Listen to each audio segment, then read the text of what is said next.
Assalamualaikum warahmatullahi wabarakatuh. Saya Lia Winingsih.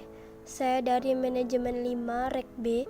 Di sini saya akan menjelaskan materi metode transportasi dengan NWCR. Metode transportasi merupakan suatu metode yang digunakan untuk mengatur distribusi dari sumber-sumber yang menyediakan produk yang sama ke tempat-tempat yang membutuhkan secara optimal dengan biaya seminimal mungkin. Penyelesaian dengan metode transportasi. Yang pertama, metode NWCR. Kemudian metode batu loncatan, metode MODI, dan metode FAM. Sekarang saya akan membahas metode NWCR. Di sini saya sudah mempunyai contoh soalnya. Suatu perusahaan semen mempunyai 3 pabrik di 3 tempat yang berbeda, yaitu pabrik H, pabrik I, pabrik J dengan kapasitas masing-masing 90, 60, dan 50 ton per bulan. Produk semen dikirim ke 3 lokasi penjualan, yaitu gudang A, gudang B, dan gudang C dengan permintaan masing-masing 50, 110, 40. Ongkos angkut dari masing-masing pabrik penjualan adalah sebagai berikut. Dari tabel tersebut, bagaimanakah cara perusahaan mengalokasikan pengiriman dari ketiga pabrik ke 3 lokasi penjualan agar biaya pengiriman seminimal mungkin? Di sini saya sudah menyalin tabel masalah yang tadi. Kemudian perhatikan sel-sel biayanya, yaitu yang berarti 9 angka ini. Angka 20, 5, 8, 15, 20, 10, 25, 10, dan 19. Maknanya, apabila gudang A mendapatkan barang dari pabrik H, maka biayanya adalah 20. Dan misalnya gudang C mendapatkan barang dari pabrik J, maka biayanya adalah 19. Begitu seterusnya. Sekarang kita mulai mengisi dengan NWCR, yaitu dengan mengisi terlebih dahulu dari sel paling pojok kiri atas. Dari ke-9 yang ini, yang mana yang paling pojok kiri atas? Bisa kita lihat yang paling pojok kiri atas, yaitu angka 20. Kita tandai ya di sini, angka 20. Kemudian perhatikan lagi, angka 20 ini berada pada kolom dan baris yang mana? Ternyata angka 20 ini terletak pada baris pabrik H dengan kapasitas pabrik 90 dan berada pada kolom gudang A dengan kebutuhan gudang 50. Sekarang kita tuliskan angka berapa yang di sini? Mungkinkah 90 atau 50? Kalau 90 tidak mungkin, karena kebutuhan gudang A hanya 50. Berarti tidak boleh melebihi 50. Karena dia butuhnya cuma 50. Kalau 50 bisa atau tidak? Bisa. Di sini memenuhi dan di sini juga memenuhi. Sesuai dengan kapasitasnya, dikirimlah ke gudang A 50. Berarti kita tulis 50 di sini. Oke. Artinya, gudang A kebutuhannya telah terpenuhi. Jadi, tidak mungkin lagi gudang A mendapatkan dari pabrik I dan pabrik J. Jadi, kita stripping. Karena kebutuhannya telah terpenuhi.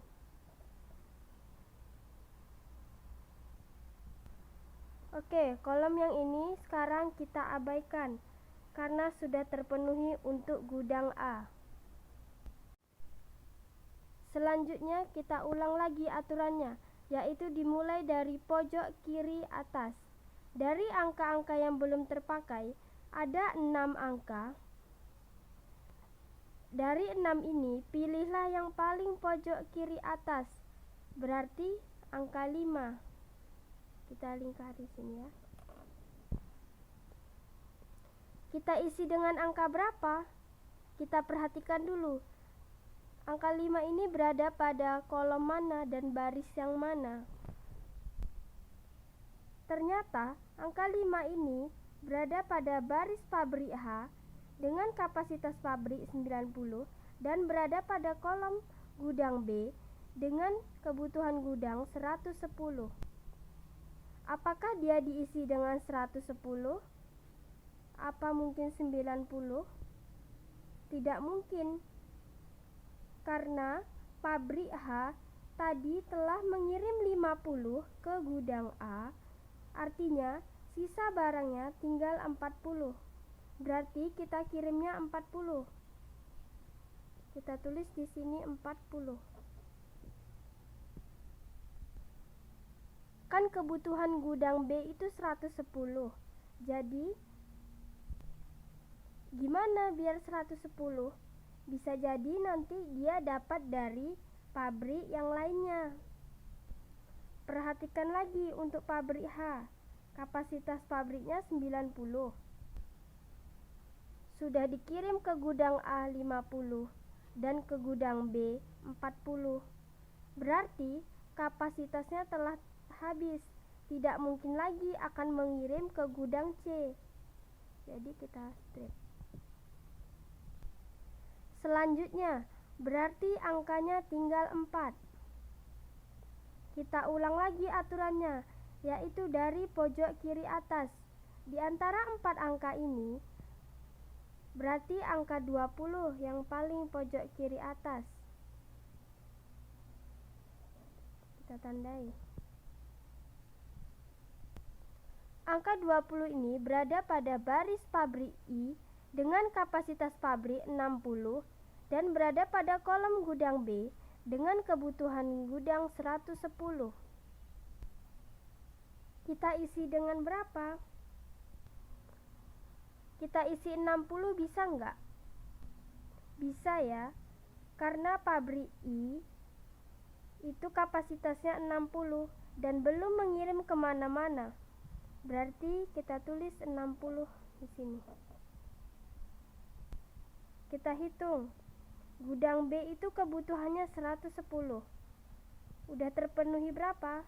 40, 60. Berarti 100 ya. Kita perhatikan. Tadi kita ngisi yang 60.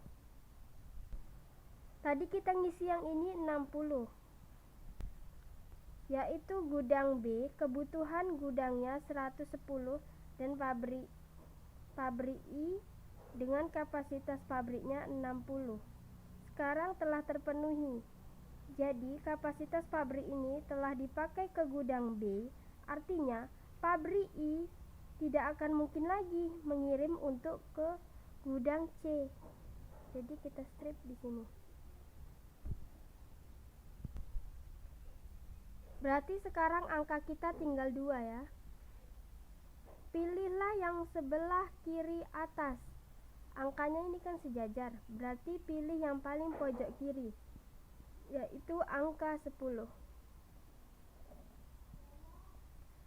10 ini berada pada kolom gudang B dengan kebutuhan gudang 110 dan berada pada baris pabrik J dengan kapasitas pabrik 50.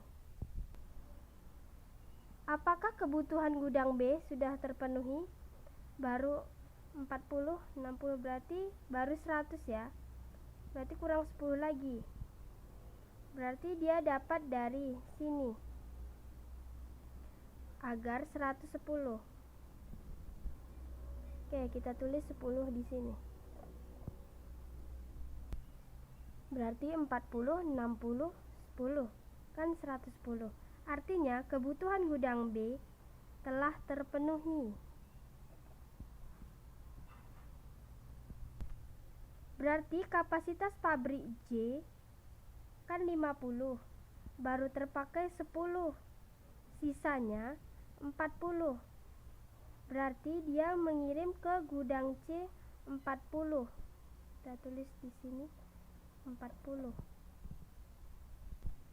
Sesuailah dengan kebutuhan dari gudang C, yaitu 40.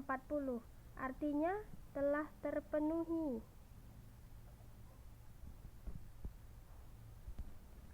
Berarti pabrik H kapasitasnya 90, telah dikirim ke gudang A 50 dan ke gudang B 40, berarti telah terpenuhi.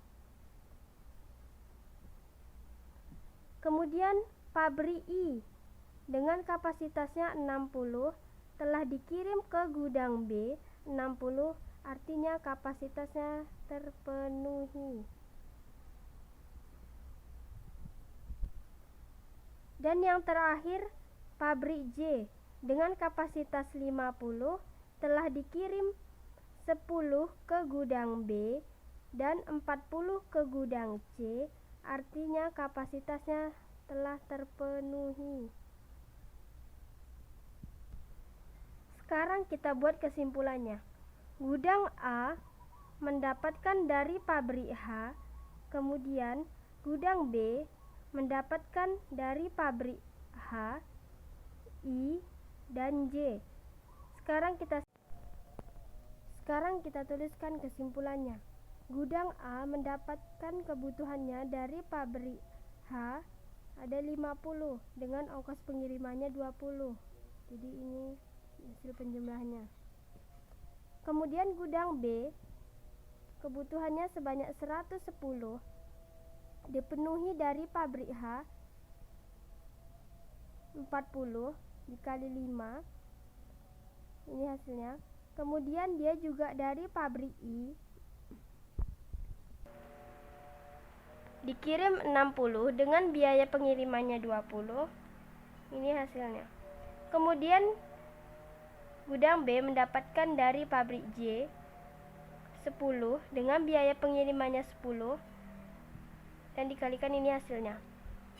Dan yang terakhir, gudang C mendapat kebutuhannya dari pabrik J 40 dengan biayanya 19. Ini hasilnya. Berarti ini dia tinggal dikalikan dan kita totalkan, sebanyak ini biayanya. Dalam soal ada keterangan dalam ribuan, jadi kita tambahkan 3 nolnya.